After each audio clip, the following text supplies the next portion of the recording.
In today's lesson, I'm going to show you how players like Pat Martino were able to internalize jazz language and create amazing solos using just only a couple lines. By understanding this process, you'll not only be able to take Pat Martino's lines, but any jazz musician's lines, and internalize them into your own playing, and create tons of lines while doing it. Let's get into it.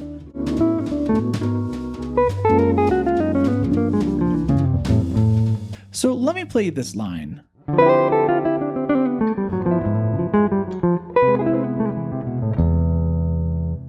That line was created using language from Pat Martino's solo on Just Friends from his record El Hombre. Now I want to show you 5 essential Pat Martino lines that we can use to create lines just like the one I showed you. The first one is a great tonic dominant line and sounds like this. Our second line is a great 2-5 line and sounds like this. Our third line focuses on more of the major sound and sounds like this.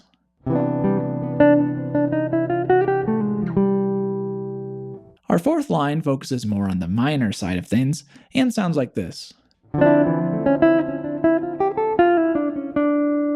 Finally, our last line is a great 5-1 line closer and sounds like this.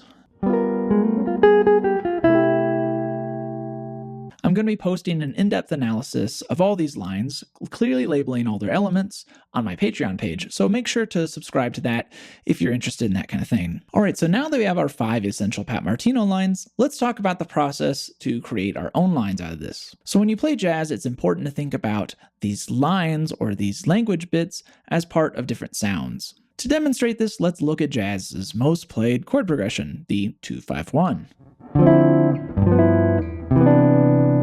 So the basic idea is that we play language over the 2 and the 5 chords that lead to our 1 chord. So the 2 chord usually has minor language played over it, which is just language that outlines the minor sound or the notes of our minor chord, in this case D minor 7. Pat Martino plays a minor sound with lick 4. And then the 5 chord usually has dominant language played over it that sounds kind of like this.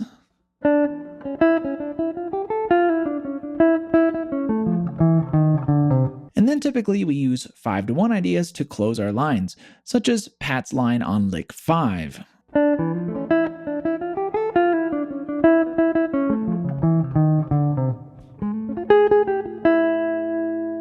Now you'll notice that the line I played sounds like just a bunch of licks stuck together and doesn't really flow. One of the main secrets that players like Pat Martino use to get around this is the idea that pretty much any language, being minor, dominant, and even major language, can be played over both the 2 and the 5 chord, as long as we resolve using some sort of 5-1 line to our 1 chord. Take this line for example.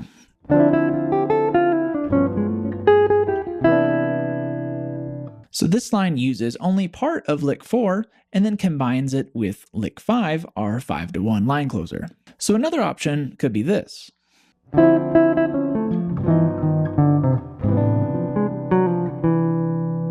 So this takes our dominant lick, which is lick 1, and uses a modified version of lick 5, which creates our 5-1 line. So notice how it doesn't quite resolve to 1 on the downbeat. Another trick that Pat uses, and a lot of other musicians do, is that our lines don't necessarily have to resolve right when the chords do. They could either resolve a little before or a little after.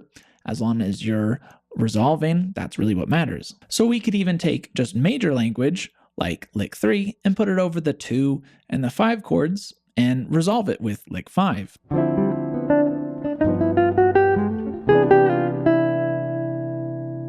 Here's another example of Pat's lines combined together to create our own unique line.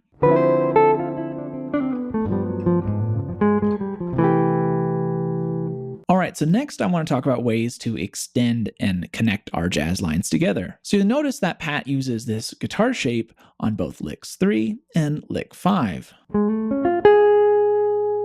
This is a great shape that outlines the 5-1 sound. So what makes this shape special is that we can move it in major thirds across the guitar neck and it'll function exactly the same.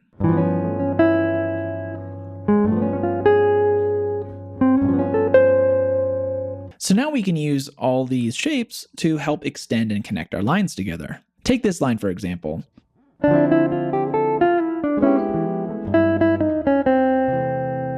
So this is very similar to the previous line I showed you in this lesson, but instead of playing this guitar shape off of A, we now play it off of F.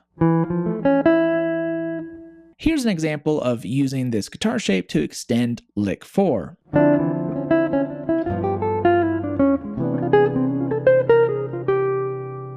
So another guitar shape that Pat likes to use in a very similar way comes from lick 1.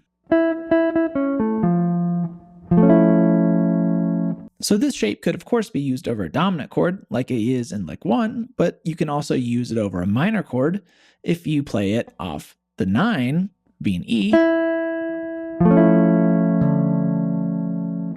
or you could use it over major chords if you play it off the 7th, being E again. So if we use it as a minor sound, it might sound something like this.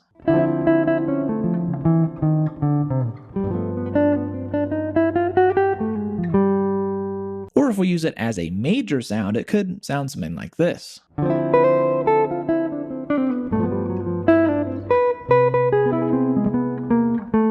So here's an example that combines both of Pat Martino's chord shapes together.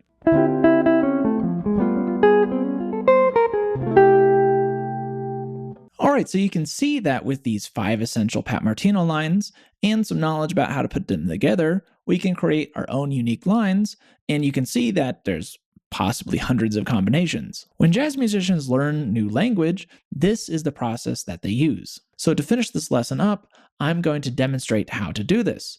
I'm going to play over the first A section of the Great Standard Jazz Friends and only use our 5 Pat Martino licks and combine them together in ways that sound good and are meaningful. If you want the guitar profile, PDFs, music XML file, as well as the audio so you can practice along and slow it down, make sure to subscribe to my Patreon, which you can find linked in the video description below.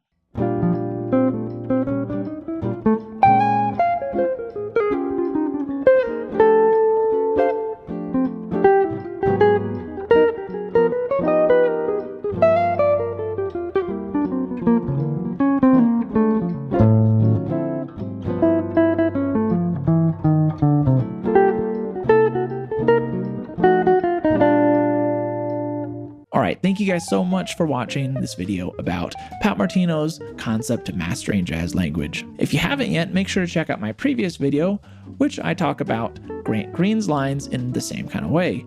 That'll be linked in the corner of the screen. If you guys want more of these type of videos where I break down players' lines and put them back together in our own unique way, make sure to let me know and give me some comments about which players you want me to look at next. Also, if you like this kind of content, make sure to hit that like and subscribe button. Alright, thank you guys so much for watching, and remember to always keep swinging.